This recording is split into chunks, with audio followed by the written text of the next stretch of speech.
El día de hoy contamos con la presencia de la química farmacéutica Paula Impelliceri, química farmacéutica de la PUC, diplomada en farmacia clínica y atención farmacéutica en la Universidad de Chile, farmacéutico clínico de la UPC Pediátrica del Complejo Asistencial Dr. Sotero del Río y docente de la Escuela de Química y Farmacia de la Universidad Andrés Bello, quien nos presentará el tema farmacología de drogas en el tratamiento de COVID-19.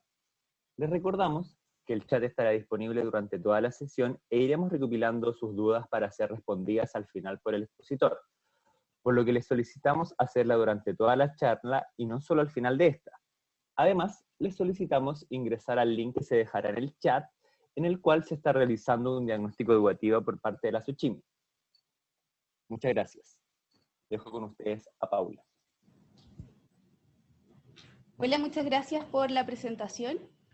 A este tema le pusimos como bajada de título de la teoría a la práctica, porque en el fondo intentamos un poco llevar al ejercicio clínico habitual todo lo teórico que sabemos de farmacología de drogas en el tratamiento del COVID.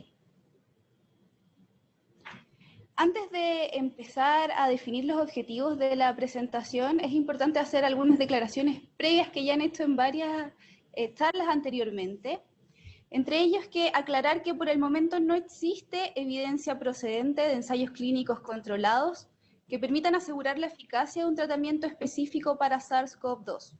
Por lo tanto, las moléculas que estamos utilizando en el tratamiento del COVID-19 se encuentran en fase de desarrollo o se utilizan de forma off-label. Por lo tanto, independiente del protocolo que tengamos en nuestro hospital o si utilizan el protocolo de la SOCHIMI, que les voy a mostrar más adelante, la decisión de utilizar estos tratamientos siempre debe estar acompañada de un análisis caso a caso del balance riesgo a beneficio. Y algo que también me parece que han dicho en casi todas las charlas es que la evidencia actualmente en este tema es muy cambiante. Existen múltiples ensayos clínicos en curso. Ayer cuando revisé había aproximadamente 400 en clinical trials. Por lo tanto, lo que digamos hoy, 17 de abril, podría cambiar la próxima semana. Dicho eso, vamos a revisar los objetivos de esta revisión de tratamientos de COVID-19.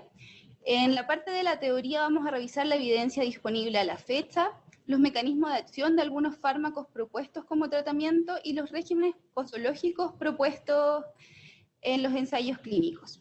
Y cuando hablamos de la práctica nos referimos a cómo utilizar estos tratamientos en poblaciones especiales.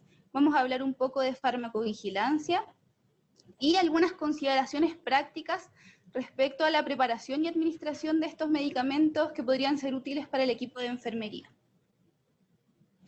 Todo esto va en la línea de las recomendaciones para el uso de terapias contra COVID-19 que hicimos como división de farmacia clínica, que más que estar enfocadas en definir cuál es el mejor tratamiento, están enfocadas en brindar toda la información farmacológica necesaria para que el profesional que prescriba estos tratamientos pueda hacer un adecuado balance riesgo-beneficio. Entonces, ¿cuáles son los tratamientos que vamos a revisar principalmente? Vamos a hablar de hidroxicloroquina o cloroquina con o sin asociación a acitromicina, inhibidores de proteasa, tocilizumab, alguna evidencia sobre el uso de corticoides, remdesivir y vamos a mencionar otras moléculas que actualmente se encuentran en estudio. Si ustedes se fijan en los medicamentos que aparecen en la pantalla, estos no tienen mucha relación entre sí, entonces nos podemos preguntar de dónde surge la idea de ocupar ciertas moléculas o apuntar a ciertos targets farmacológicos considerando que el virus SARS-CoV-2 es un virus completamente nuevo. Y esto surge del conocimiento del ciclo de replicación viral, principalmente del SARS. En esta imagen, que es bastante ilustrativa del ciclo de replicación viral del SARS-CoV-2, podemos ver que el coronavirus es un virus de una hebra de RNA protegido con una membrana o envoltura, que en su superficie tiene esta proteína S que le confiere esta forma de corona al microscopio electrónico. Hasta ahora sabemos, no sé si se ve la fecha, no. Bueno, hasta ahora sabemos que este virus se une al receptor de la ECA2 principalmente en los neumocitos tipo 2, pero estos también se encuentran en riñón, intestino, corazón, entre otros, que explican un poco los síntomas extrapulmonares que hemos visto de esta patología. Y una vez que se une al receptor de la ECA2, pasa por un proceso de endocitosis, donde se forma este endosoma en donde hay una disminución del pH que permite la activación de enzimas proteolíticas que permiten la liberación del RNA.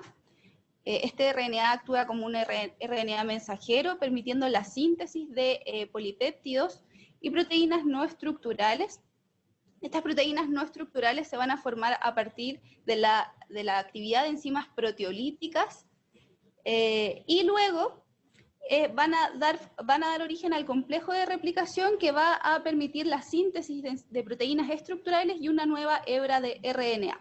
Si se fijan en la imagen, en todo este proceso de replicación viral, tenemos varios puntos donde podemos intervenir farmacológicamente, y aquí vamos a ver algunas moléculas que se encuentran en fase de desarrollo y algunas que ya tienen indicación aprobada, como la hidroxicloroquina o los inhibidores de proteasa.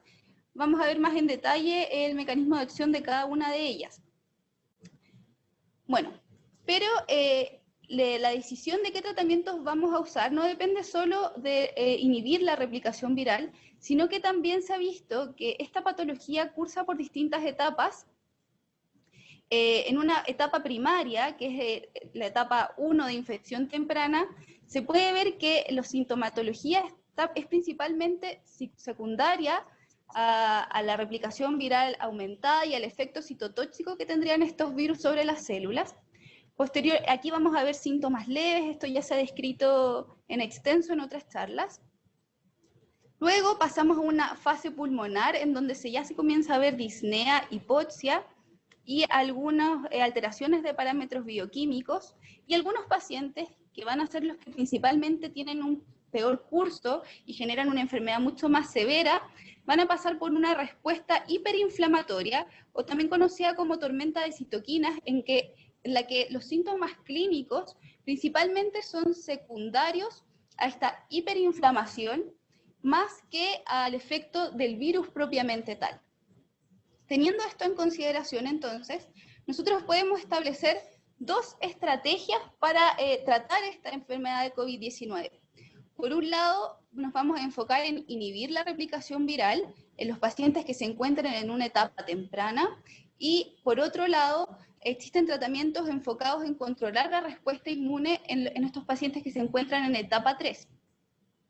Es fundamental saber en qué etapa de la infección se encuentra nuestro paciente, ya que si nosotros, por ejemplo, utilizamos fármacos enfocados en controlar la respuesta inmune en un paciente que está en una fase temprana de infección, vamos a tener un efecto más bien deleterio, porque vamos a disminuir el sistema inmune, promoviendo una replicación viral mucho más aumentada.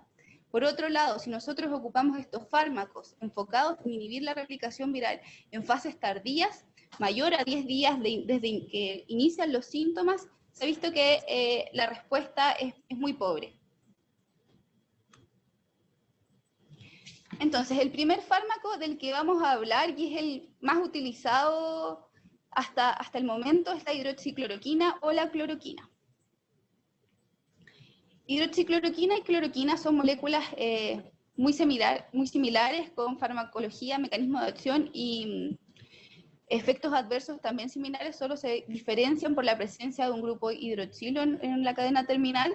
El mecanismo de acción que se ha descrito para el SARS-CoV-2 tiene relación con que la hidroxicloroquina, por un lado, bloquea la entrada del virus en la célula al bloquear la glicosilación del receptor de la ECA2, y por otro lado, se ha descrito que aumenta el pH del endosoma, impidiendo la activación de proteasas que van a permitir que se abra esta envoltura y se libere el RNA viral, y así pueda continuar con el ciclo de replicación viral.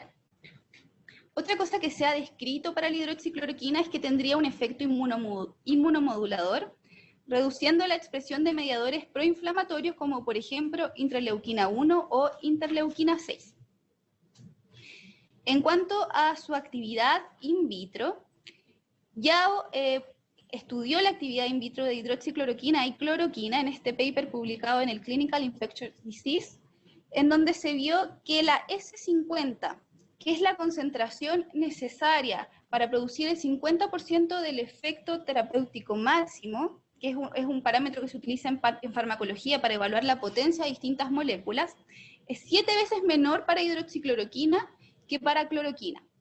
Por lo tanto, desde un punto de vista de evidencia in vitro, se ha preferido privilegiar el tratamiento con hidroxicloroquina, ya que teóricamente sería más potente sobre este SARS-CoV-2.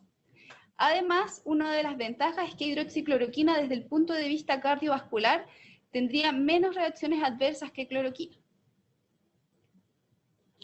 En cuanto a la evidencia, existe en múltiples estudios, sobre todo descripción de casos que han mostrado el efecto del tratamiento de hidroxicloroquina o intentado develar un efecto positivo del tratamiento de hidroxicloroquina. Aquí puse los que me parecen más relevantes. En el primer lugar, en la tabla, podemos ver el estudio de Chen, que es un ensayo clínico randomizado y es uno de los pocos que existen a la fecha, ensayos clínicos randomizados para terapias potenciales contra el SARS-CoV-2. En este estudio se evaluaron 62 pacientes con neumonía por COVID-19 confirmada. En una severidad leve a moderada se excluyeron todos los pacientes críticos y se definió como intervención el uso de hidroxicloroquina en dosis de 200 miligramos cada 12 horas por 5 días, versus el tratamiento estándar, que este es un estudio chino, así que el tratamiento estándar incluía lopinavir, ritonavir, interferón o arbidol. Y los resultados, el outcome principal era la mejoría clínica y se observó una mejoría significativa en la neumonía definida como la disminución del 50% de las alteraciones radiológicas.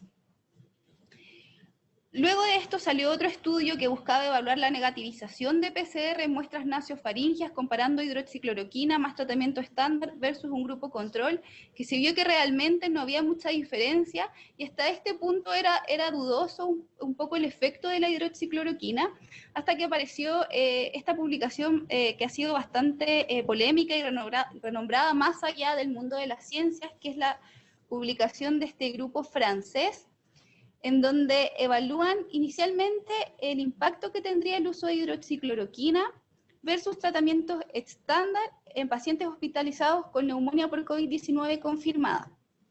En este estudio se distribuyen 20 pacientes en el grupo de intervención que inicialmente recibiría hidroxicloroquina 200 miligramos cada 8 horas por 10 días versus un grupo control de tratamiento estándar. ¿Y qué es lo que se vio en este estudio? Que en pacientes con hidroxicloroquina, la negativización de la PCR al día sexto de tratamiento era de un 57% versus el grupo control, que era de un 12.5%. Pero lo que destacan los autores es que encontraron que en 6 pacientes que habían utilizado de forma concomitante acitromicina, no indicado para el tratamiento COVID-19, sino que como parte del protocolo estándar de neumonía adquirida en la comunidad, vieron que 6 de 6, es decir, el 100% de los pacientes que recibieron la asociación de hidroxicloroquina más acitromicina negativizaban PCR al día 6 de tratamiento. Inicialmente esto causó harto revuelo y esperanza en que hidroxicloroquina con acitromicina podría ser un tratamiento efectivo. Sin embargo, luego de analizar el paper en detalle, se han visto que tiene bastantes debilidades metodológicas. Entre ellas, solo para mencionar algunas, hay un documento en extenso en la página de la división en el que hablamos un poco de este paper, pero, por ejemplo, podemos destacar que en el grupo intervenido fueron removidos 6 pacientes por empeoramiento del cuadro, porque se trasladaron a UCI, por ejemplo. Eso no tiene mucha justificación al removerlo luego para hacer el análisis de resultados. Además se vio que los pacientes del grupo intervención tenían basalmente una menor carga viral y además se ha cuestionado un poco el outcome, ya que muchos estudios de hidroxicloroquina están enfocados en ver la negativización de la PCR en muestra nasofaringia, pero no se sabe bien qué relación clínica tendría esta negativización de PCR con el desarrollo de la enfermedad.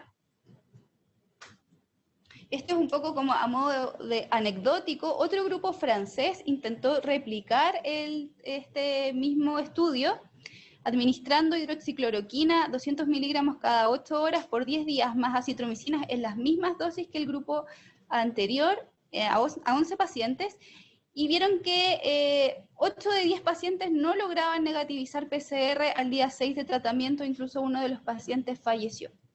Entonces estos resultados han sido bastante cuestionados y aparentemente no han sido muy replicables. Si vemos qué dicen las principales guías clínicas que han salido por entidades científicas bastante importantes en el tratamiento del coronavirus, como por ejemplo la ITSA señala que solo recomienda la utilización de hidroxicloroquina o cloroquina en el contexto de un caso clínico. El Surviving Sepsis solo dice que la evidencia es insuficiente para establecer una recomendación, y en la única guía, que es la de la American Thoracic Society, que recomienda el uso de hidroxicloroquina, la sugieren en pacientes hospitalizados con evidencia de neumonía por COVID-19, siempre que se realice un análisis caso a caso. ¿Y por qué hacen esta recomendación? Que ellos categorizan de evidencia baja a muy baja, según la nomenclatura GRADE. Dicen que el tratamiento es razonable, considerando que la neumonía severa por COVID-19 podría ser una patología potencialmente letal, y que la hidroxicloroquina, si bien podría ser beneficiosa, y además la probabilidad de daño es baja. A esto podríamos sumar como quizás punto positivo para la hidroxicloroquina, que es un medicamento que ya se ha utilizado durante varios años, entonces tenemos una amplia experiencia de uso y además es de muy bajo costo. Se ha discutido harto del rol de la asociación de acitromicina con hidroxicloroquina en el tratamiento de COVID-19 a partir de este mismo estudio francés que les señalé, que diría que esta asociación tendría un efecto sinérgico. Y esto además avalado por estudios in vitro que dicen que la acitromicina podría tener efectos sobre el virus de la influenza o el Zika. Sin embargo, a la fecha no existe evidencia de su actividad in vitro en SARS-CoV-2. Por lo tanto, la evidencia científica a la fecha, considerando que este estudio ha sido bastante cuestionado y que además no fue diseñado específicamente para evaluar el efecto de esta asociación, es insuficiente para recomendar su uso de rutina. Además, tenemos que considerar que tanto acitromicina como hidroxicloroquina son fármacos que tienen efectos adversos cardiovasculares, y en el mundo científico ha habido cierta preocupación por el riesgo de prolongación del intervalo QT en esta asociación. Por lo tanto, solo tendría un rol en pacientes en que el beneficio, que aparentemente es muy bajo, podría superar los efectos adversos, como podría ser el contexto del paciente crítico. En ese contexto se está utilizando en algunos centros, aunque la evidencia es de bastante baja certeza. ¿Cuál es la dosificación para el paciente adulto de cloroquina? Se ha propuesto una dosis de 500 miligramos cada 12 horas por 5 a 10 días. Y para hidroxicloroquina se ha propuesto una dosis de carga de 400 miligramos cada 12 horas el día 1, y seguido de 200 miligramos cada 12 horas los días 5, del día 2 a 5 o 10 de tratamiento. En pediatría no existen estudios que avalen una dosis para el tratamiento de la enfermedad por COVID-19, por lo tanto, se han extrapolado dosis utilizadas en enfermedades reumáticas, que son las que aparecen en la pantalla, siempre incorporando una dosis de carga. En los distintos estudios clínicos y evidencia que vamos a encontrar, se proponen distintos regímenes de dosificación de hidroxicloroquina. Y en ese contexto, se publica esta simulación de Monte Carlo por un grupo francés en el Clinical Infectious Disease, que lo que busca es determinar cuál sería la dosis más óptima para utilizar hidroxicloroquina, y para esto se hace una simulación de Monte Carlo. Primero se extraen 161 muestras de 13 pacientes críticos. La idea de esta simulación es evaluar la farmacocinética de hidroxicloroquina en pacientes críticos con COVID-19.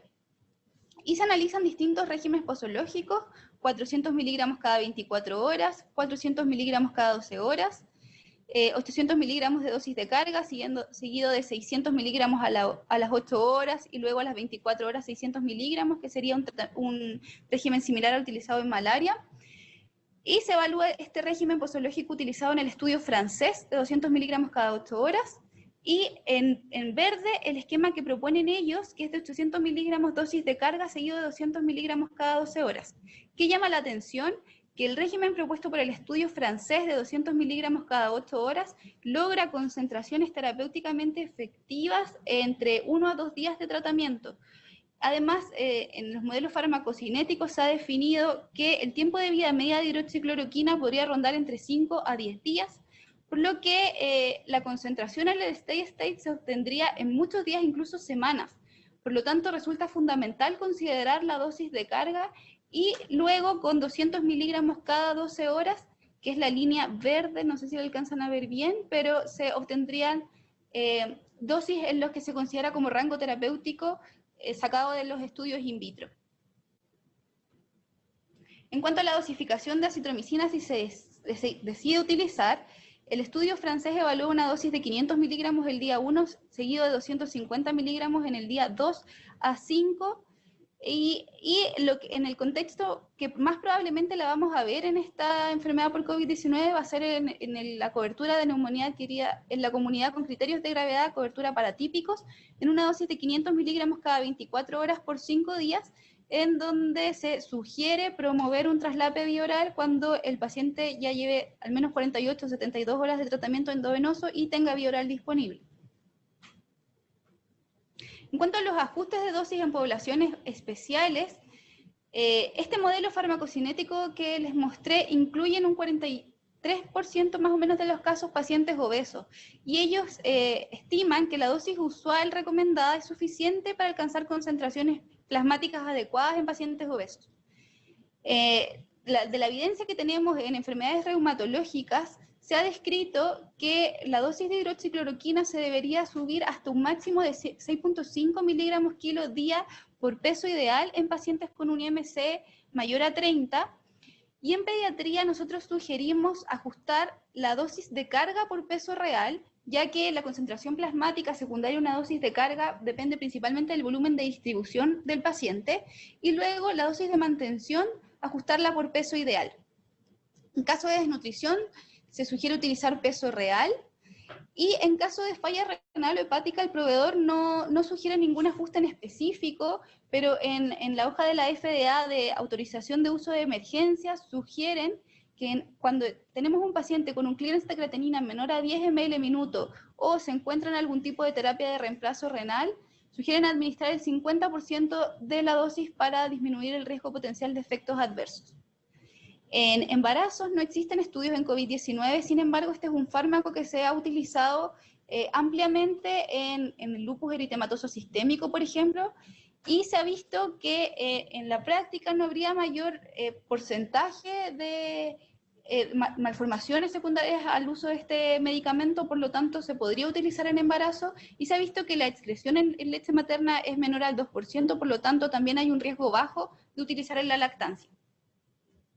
Dentro de los efectos adversos de hidroxicloroquina o cloroquina, los más comunes son gastrointestinales, dolor abdominal, náuseas, anorexia, cefalea urticaria, y entre los efectos severos podemos destacar la hipoglicemia. Este fármaco puede causar hipoglicemia importante sin necesidad de estar asociado a otros hipoglicemiantes, y prolongación del intervalo QT y torsión de puntas. Para esto entonces, entre otros que aparecen en la diapositiva, para esto entonces se sugieren como parámetros de monitorización el hemograma, porque bueno, también produce bastantes pancitopenia, anemia, neutropenia, etcétera, pero esto se vería más que nada con un uso prolongado. Monitorizar las glicemias, pruebas hepáticas, y en el contexto de los efectos adversos cardiovasculares sugerimos monitorizar electrolitos plasmáticos y un electrocardiograma basal. También es muy importante revisar las interacciones farmacológicas, por eso aquí les dejo 4 referencias a las que pueden acudir para revisar las interacciones farmacológicas, ya sea por inhibición del metabolismo o por efecto sinérgico sobre la prolongación del QT. En cuanto a cómo vamos a monitorizar este efecto adverso de prolongación de QT para hidroxicloroquina y cloroquina, esto ya se discutió en una videoconferencia que se encuentra en la página de la SOCHIMI, así que vamos a hablar más o menos de forma resumida. Lo primero que tenemos que hacer es evaluar si el paciente tiene contraindicaciones para utilizar este medicamento. Entre estas contraindicaciones se encuentran reacción de hipersensibilidad conocida, síndrome congénito del QT largo, que en el electrocardiograma tengan un QT corregido basal mayor a 500 milisegundos o la presencia de retinopatía. Luego de eso vamos a hacer una evaluación del riesgo inicial, evaluando la presencia de factores de riesgos modificables, principalmente alteraciones electrolíticas o uso concomitante de medicamentos que prolonguen el QT. La presencia de factores de riesgo no modificables, los cuales hay ciertos scores que nos permiten estratificar estos pacientes, como el score de Tisdale, y vamos a tomar un electrocardiograma basal. Dentro de las medidas preventivas se sugiere que para todos estos pacientes se corrijan los electrolitos primero y se suspendan los medicamentos prolongadores de QT innecesarios. Aquí no se alcanza a ver el enlace, como que se me cambió el color, pero es para que acudan a la Universidad de Liverpool, que también tiene una referencia sobre interacciones importantes, y hay una página que recopila datos principalmente sobre el efecto de distintos fármacos sobre el intervalo QT, que se llama Credible Meds, que esa ya la han mencionado también en otras charlas en relación al tema. Luego de esto se sugiere tomar un electrocardiograma diario, y se ha sugerido que sea 3 a 4 horas postdosis de hidroxicloroquina, ya que en ese intervalo de tiempo se logra la absorción completa del fármaco. Aquí hay un algoritmo propuesto por la Clínica Mayo, la revista de la Clínica Mayo, que sugiere estratificar a los pacientes en 3 grupos de riesgo según su QT basal, QT corregido. Pacientes que tengan un QT corregido mayor a 500 milisegundos son los que tendrían más riesgo, y se sugiere revisar si realmente habría un beneficio de utilizar esta terapia, si el riesgo supera el beneficio, junto con el equipo de cardiología. Principalmente en pacientes críticos se podría plantear utilizar, pero en paciente hospitalizado en sala o ambulatorio, realmente bajo estas circunstancias no se recomienda. Existirían pacientes en un grupo intermedio, que son los que tienen un QT corregido mayor al percentil 99 para su grupo etario, que sería 460 para menores de 12 años, 470 para hombres y mayor a 480 milisegundos para mujeres. Y pacientes que tengan un QT corregido basal menor a 460 tendrían menos riesgo y se podría prescribir siempre monitorizando con electrocardiograma. En cuanto a la preparación y administración de este medicamento, se comercializa en el mercado en forma de comprimidos de 200 miligramos. Se recomienda administrar con comidas para mejorar la tolerancia y absorción. La absorción por vía oral varía entre un 30 a un 100% según lo que se ha descrito. Y algo importante, que es lo que nosotros vamos a ver más frecuentemente, el caso de utilización de sondas nasogástricas o en contexto de trastorno de deglución, hemos visto que es bastante difícil diluir. El equipo de enfermería ha visto que es bastante difícil diluir estos comprimidos, por lo que se sugiere previamente triturar hasta un polvo muy fino antes de diluir en agua. Si se intenta diluir la pastilla directamente en agua, vamos a ver que va a ser muy difícil diluir el comprimido y probablemente vamos a tapar la sonda. Otra alternativa es elaborar en recetario magistral una solución de 25 miligramos por ml, y en este contexto la Academia Americana de Farmacia Hospitalaria y la CEF, que es la Sociedad Española de Farmacia Hospitalaria, han propuesto distintas fórmulas de recetario magistral para elaborar esta solución, que han reportado que tendría una estabilidad entre 14 a 112 días refrigerados. En la página se pueden ver más detalles. Si en sus hospitales tienen un recetario magistral que elabore suspensiones, se podría proponer, o también se puede externalizar. Algo importante, finalmente, para terminar con hidroxicloroquina, es que se ha hablado harto de su aprobación de uso por la FDA, y quisiera aclarar que esto es una autorización de emergencia, que quiere decir que la FDA permite su distribución desde el Stock Nacional Estratégico para pacientes adultos y adolescentes hospitalizados por COVID-19. No implica una aprobación de uso y no implica que este medicamento haya demostrado seguridad y eficacia en el tratamiento del COVID-19. Por lo tanto, aún así se debe utilizar con precaución. La certeza de la evidencia aún es muy baja para que se apruebe en términos oficiales este medicamento. Ahora, en cuanto al lopinavir-ritonavir, el lopinavir-ritonavir es un inhibidor de proteasa que inhibe la proteasa del SARS-CoV-2, impidiendo la formación de proteínas no estructurales, y ritonavir actúa como un boost, inhibiendo el metabolismo de lopinavir y aumentando su concentración plasmática.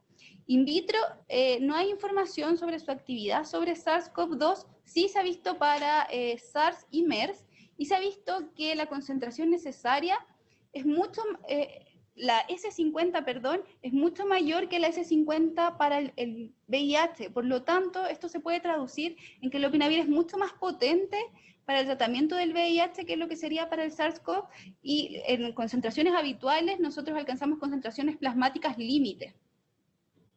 La evidencia proviene principalmente de estudios de SARS y MERS, que esta es una tabla de los principales estudios que evalúan su eficacia en SARS, que dicen que el uso del lopinavir, ritonavir, disminuye la mortalidad en un 2.3% en el grupo intervenido versus una mortalidad del 15.6% en el grupo control. Entonces, cuando empezó esta pandemia en China, lo primero que se empezó a utilizar fueron los medicamentos que habían demostrado más eficacia en SARS, y por lo tanto el lopinavir, ritonavir fue uno de los primeros medicamentos incorporados en las guías chinas de tratamiento. Sin embargo, luego salió este paper del New England, que también es un ensayo clínico controlado, randomizado, en donde 99 pacientes recibieron lopinavir, ritonavir, y 100 pacientes fueron tratados con tratamiento estándar, y lo que se evaluaba era el outcome primario, la mejoría clínica al día 28, definido como una disminución en 2 puntos de esta escala ordinal propuesta por la OMS, que hace referencia principalmente a los requerimientos de oxígeno.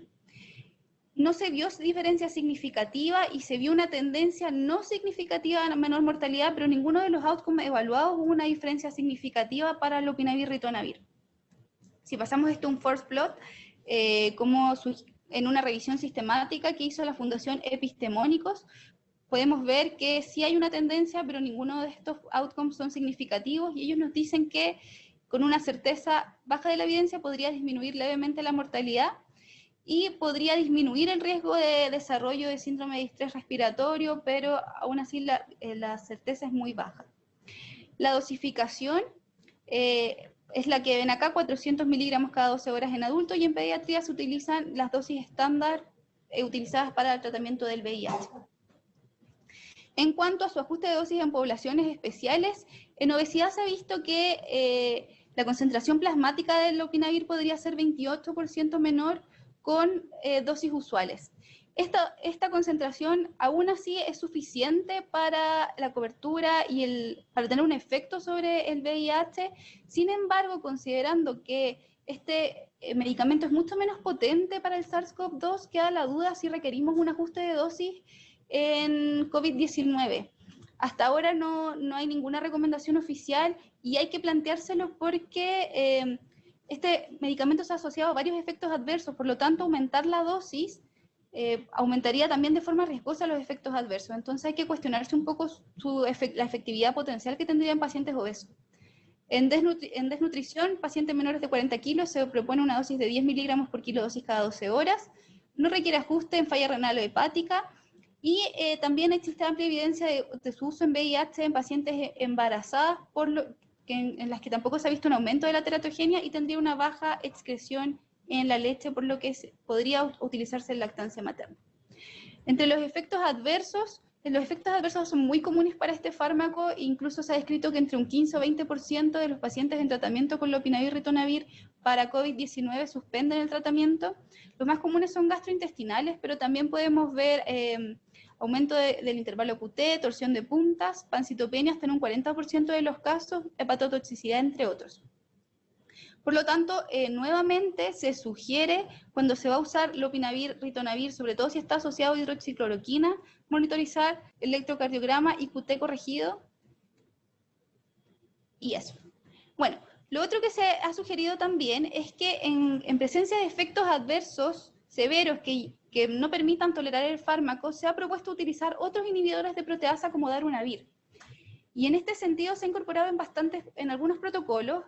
Y hace un par de semanas el laboratorio Johnson & Johnson publicó este comunicado en que llama a no utilizar darunavir como tratamiento para el SARS-CoV-2. ¿Y por qué? Porque dicen que en ensayos clínicos y en estudios in vitro que han realizado en el laboratorio, que no han sido reportados hasta la fecha, darunavir no ha mostrado actividad frente a SARS-CoV-2.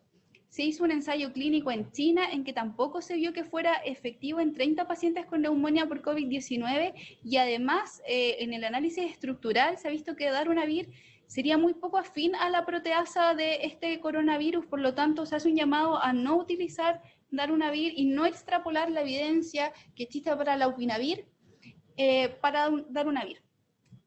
Otro punto importante es revisar las interacciones farmacológicas. Para eso también podemos acudir a Liverpool. Y en cuanto a la preparación y administración, destacar que en caso de trastorno de deglución o uso de sonda nasogástrica, se ha visto que disminuye el área bajo la curva en un 50% cuando trituramos los comprimidos. Por lo tanto, la formulación sólida no se puede triturar ni diluir. En este caso, deberíamos preferir administrar la solución que viene en una presentación de 80 miligramos de lopinavir por cada 1 ml, teniendo precaución porque sería incompatible con ciertos tipos de sonda. Ya pasando a tocilizumab. Tocilizumab es un fármaco que está específicamente enfocado en el control de esta respuesta inflamatoria que se ha visto en la fase 3, que se ha descrito como una situación de tormenta de citoquinas, en donde se ha visto que el SARS-CoV-2 se une a las células del epitelio alveolar, el virus activaría el sistema inmune innato y adaptativo, provocando un aumento exagerado de citoquinas, entre ellas interleuquina 6, aumentando la permeabilidad vascular, permitiendo la entrada de células y eritrocitos a nivel alveolar, y así causando síndrome de distrés respiratorio agudo y distintos cuadros más severos. Entonces, en este contexto se ha propuesto el uso de tocilizumab, que es un anticuerpo monoclonal antagonista del receptor de interleuquina 6, tanto soluble como de membrana.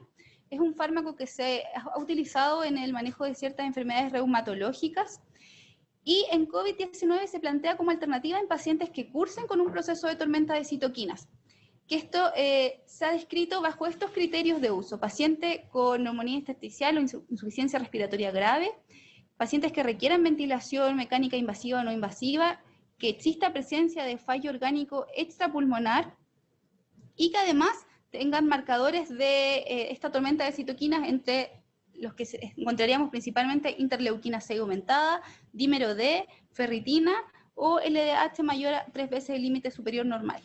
Los criterios de exclusión para esta terapia serían aumento de transaminasas, neutrófilos menor a 500, plaquetas menor a 50.000, sepsis documentada obviamente y diverticulitis complicada o perforación intestinal, entre otros.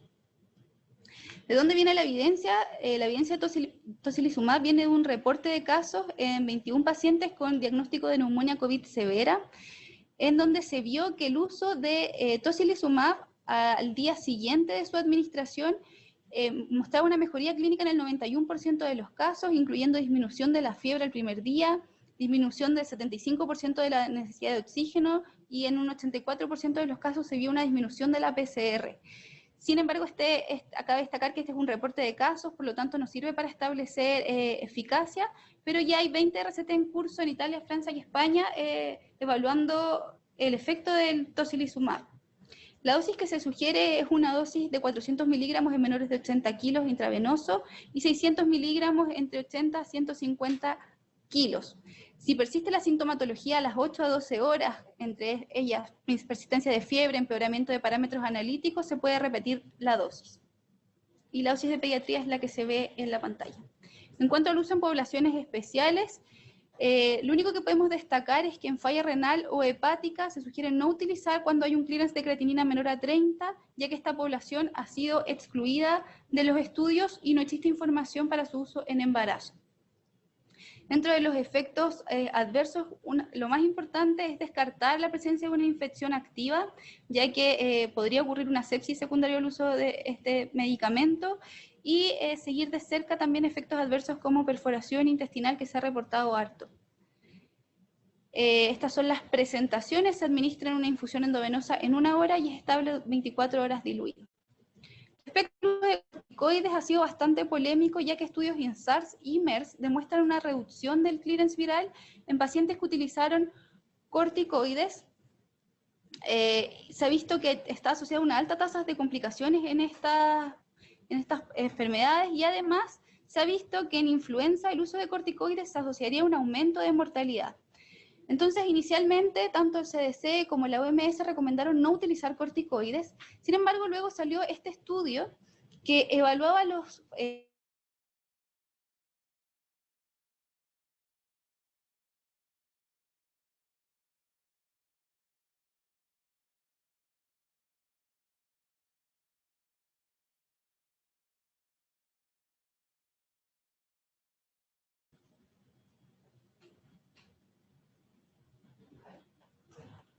¿Hola?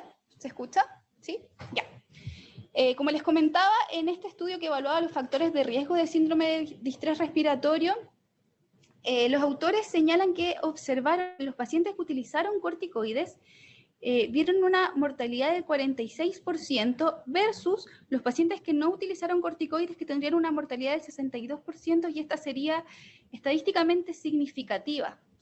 A raíz de esto, se ha discutido harto sobre si utilizar o no corticoides en COVID-19. Las guías clínicas, la ITSA, solo lo recomienda en el contexto de un RCT, debido a que hay una falta de conocimiento del efecto que tendrían los corticoides en esta enfermedad, pero Surviving Sepsis lo recomienda en pacientes con shock refractario y en pacientes hospitalizados en ventilación mecánica invasiva con falla respiratoria. Se sugiere, y síndrome de distrés respiratorio, se sugeriría usar corticoides por sobre no usar. Las dosis que han propuesto y que se utiliza principalmente en la guía china de tratamiento son dosis de metilprednisolona de entre 1 a 2 miligramos por kilo día, por 3 a 6 días, y se ha extrapolado que también se podría usar dexametasona, pero sin mucha evidencia para COVID-19, entre 7 a 15 miligramos cada 24 horas. ¿Quiénes serían los pacientes que podrían ser candidatos al uso de corticoides? Pacientes que lleven más de 7 días desde el inicio de la sintomatología, es decir, que ya se encuentran en una fase inflamatoria, porque ya está demostrado que utilizarlo de forma temprana empeora el outcome. Pacientes que tengan marcadores inflamatorios que pudieran llevarnos a sospechar de esta fase de tormenta de citoquinas, y descartar que exista infección bacteriana concomitante, sangrado gastrointestinal reciente, hipertensión refractaria o inmunosupresión por otros tratamientos. En cuanto a Remdesivir, que se ha hablado harto, solo mencionar que actualmente el laboratorio está permitiendo su distribución a través de lo que se llama uso compasivo, en este momento en embarazadas y personas menores de 18 años, pero el laboratorio no está distribuyendo a Latinoamérica. Por lo tanto, en este momento no sería una alternativa farmacológica disponible para nosotros. Sí, se está siguiendo bien de cerca el efecto de este fármaco, ya que tendría una S50 bastante buena y que se correlacionaría con las concentraciones plasmáticas a dosis habituales. Por lo tanto, es un fármaco prometedor, pero sin embargo no está disponible en nuestro país. El laboratorio reportó también algunos datos sobre los pacientes que lo han usado mediante uso compasivo. Si bien esto es solo un reporte de casos, no puede establecer eficacia. Lo que me gustaría destacar acá, sí, es que en este reporte el 60% de los pacientes reporta reacciones adversas a medicamentos y de ellas 23% severas. Por lo tanto, es importante también considerar no solo la eficacia, sino también la seguridad de este tratamiento. Finalmente, y en honor al tiempo, les muestro un poco otras moléculas que están en estudio, pero sin embargo no han tenido resultados en ensayos clínicos. Y aquí pueden ver el protocolo de tratamiento propuesto por la SOCHINF para paciente adulto, que incluye principalmente hidroxicloroquina en pacientes hospitalizados.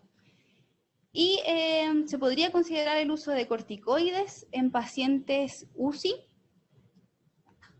Y para pediatría se recomienda principalmente en pacientes críticos, pacientes hospitalizados en sala y que tengan factores de riesgo menores de 1 año. Sin embargo, acá me gustaría destacar que yo recomendaría solo utilizar en el contexto que realmente se pueda hacer un seguimiento cercano a estos pacientes. Si no es posible realizar un seguimiento, la verdad es que el riesgo superaría el beneficio de utilizar hidroxicloroquina en este setting de pacientes. En cuanto a la adquisición, aquí podemos ver algunos precios aproximados. Y pongo esta diapositiva porque es importante cuando se establecen protocolos de tratamiento a considerar la disponibilidad de la incorporación de estos medicamentos, si forman parte o no de nuestro arsenal, para poder para tomar la decisión de incorporarlos. Y además los tiempos de despacho, no sirve de nada incorporar, por ejemplo, tocilizumab, si es que para cuando lo necesitemos va a llegar en 3 semanas más. Por lo tanto, un llamado también a participar activamente con el equipo de Farmacia Central en la toma de decisiones de protocolos para COVID-19. En conclusión, existen múltiples alternativas farmacológicas en estudio para el tratamiento del COVID-19. Actualmente hay más de 400 RCT en curso. La evidencia actual es escasa y muy cambiante, por lo que se requiere un proceso de actualización constante por parte del personal de salud. A la fecha no existe ningún medicamento que haya demostrado seguridad y eficacia en el manejo de la infección por SARS-CoV-2, por lo tanto, la decisión de iniciar un tratamiento farmacológico debe estar fundamentada en un análisis caso a caso, evaluando el riesgo-beneficio, considerando la severidad de la enfermedad y también las comorbilidades de este paciente. Muchas gracias. Ahí están las redes sociales de la División de Farmacia Clínica. Muchas gracias. Hay varias preguntas en los distintos chats, así que vamos a pasar a la ronda de preguntas. Sí. Muchas gracias nuevamente, Paula, por tu presentación. Hay varios agradecimientos en los distintos chats por la presentación tan clara que realizaste. La primera pregunta, ¿la hidroxicloroquina más acitromicina es peligroso para intervalos de QT? Lo mencionaste, pero lo preguntaron bastante, si lo puedes volver a mencionar. Sí,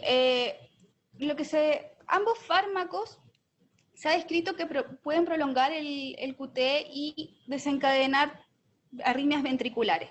Poco se sabe de la asociación que tendría sobre este efecto adverso el uso concomitante de hidroxicloroquina y acitromicina. Por lo tanto, la recomendación actual es estratificar a los pacientes por grupo de riesgo, controlar el electrocardiograma diario, recomiendan sobre todo entidades americanas, para estar monitorizando de forma activa si es que este paciente prolonga o no prolonga QT.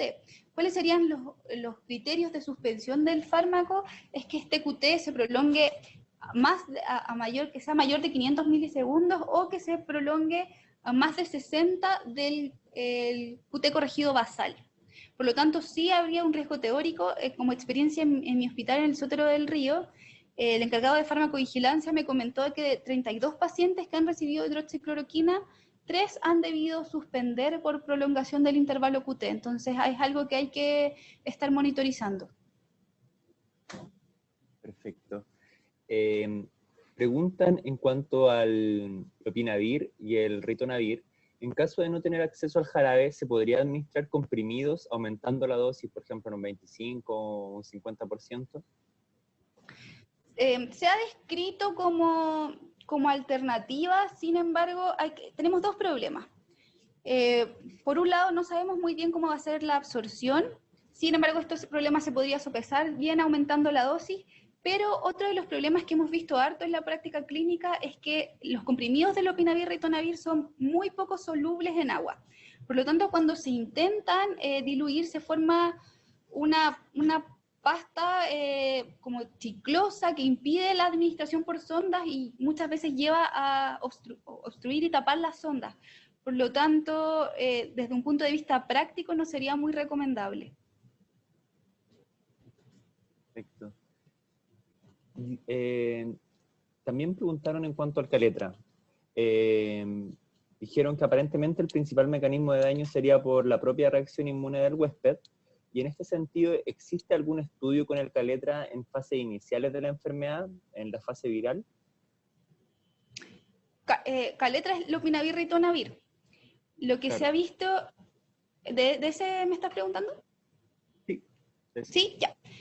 Lo que se ha visto que los únicos estudios que tienen evidencia de lopinavir y ritonavir, que son en SARS principalmente, se ha visto que sí tiene un efecto solo si se utiliza en fases tempranas. Como su mecanismo de acción está asociado a inhibir la replicación viral, su efecto estaría asociado a un paciente que se encontrara en fase 1 de replicación viral activa.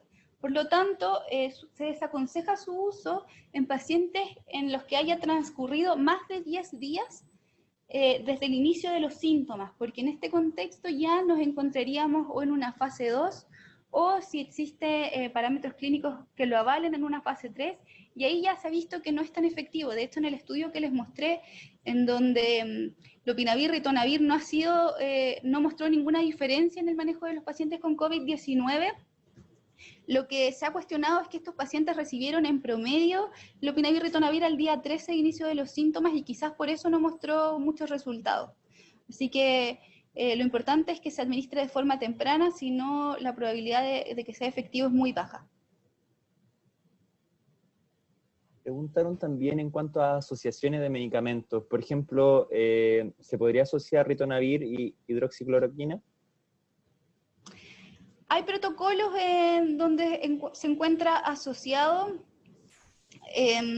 No, en realidad la evidencia para lopinavir y ritonavir es bien baja. Sí se puede asociar paciente crítico en donde el beneficio potencial de disminuir, de evitar la mortalidad en estos pacientes que están en un cuadro muy severo, podría ser siempre y cuando este paciente no tenga criterios de riesgo de prolongación de QT, porque ambos fármacos también prolongan el QT. Entonces, añadir lopinavir a hidroxicloroquina más que aportaría efectos adversos que potenciales soluciones. Y siempre y cuando estemos en una fase temprana.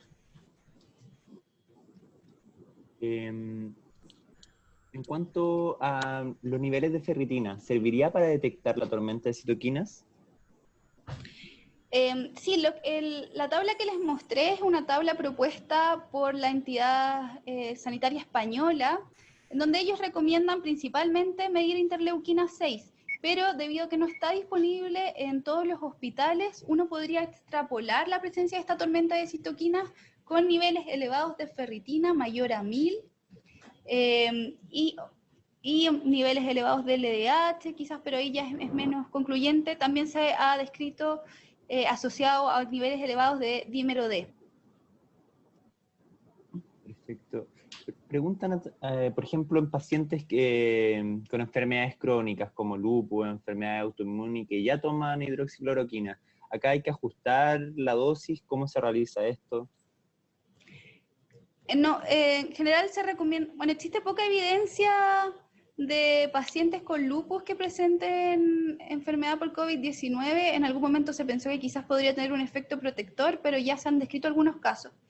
En general, lo que se recomienda es utilizar, mantener el tratamiento de base para las enfermedades reumatológicas. Si el tratamiento de base son dosis más altas, mantener las dosis altas, ya que sí hay un beneficio que ya está comprobado para el tratamiento de estas enfermedades reumatológicas y no tan así para el tratamiento del COVID-19. Entonces, haciendo un balance, siempre es recomendable mantener el tratamiento.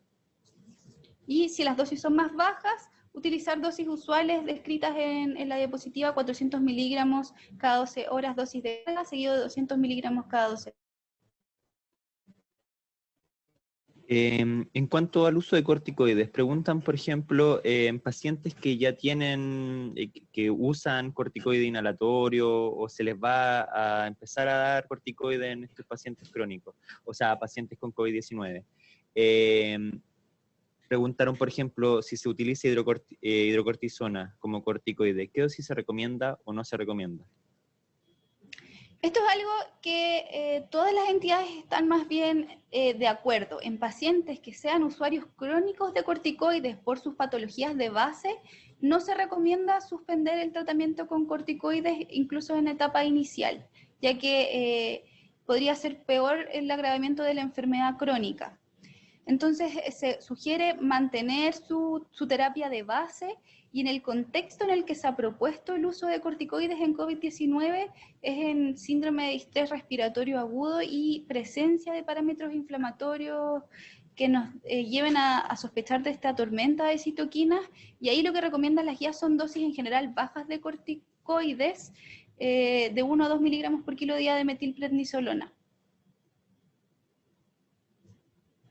Perfecto.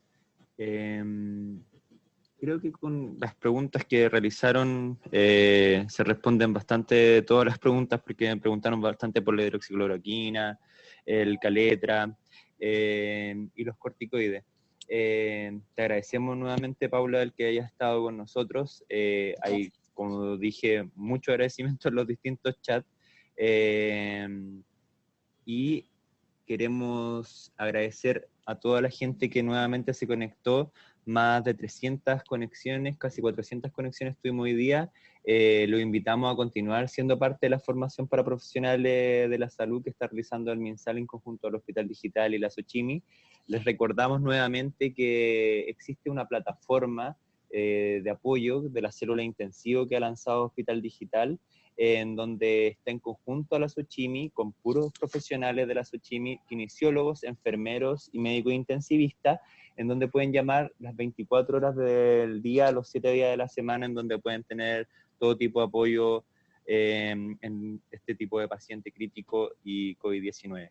Así que agradecemos nuevamente. Paula, no sé si tiene algunas palabras antes del cierre. Sí, bueno, también agradecer la oportunidad de presentar esto desde un punto de vista farmacológico, y además les quería mencionar que la División de Farmacia Clínica en conjunto con la SOCHIMF están elaborando varios documentos que podrían servir para aclarar la mayoría de las dudas que nos hicieron en los chats. Prontamente va a salir un documento sobre ajustes y monitorización del intervalo QT y de interacciones farmacológicas en los tratamientos del COVID, para que estén pendientes también de nuestras redes sociales, y cualquier duda que tengan nos pueden escribir al correo de la división. Eso. Muchas gracias nuevamente, Paula, y gracias a todos por estar conectados hoy día. Hasta el lunes.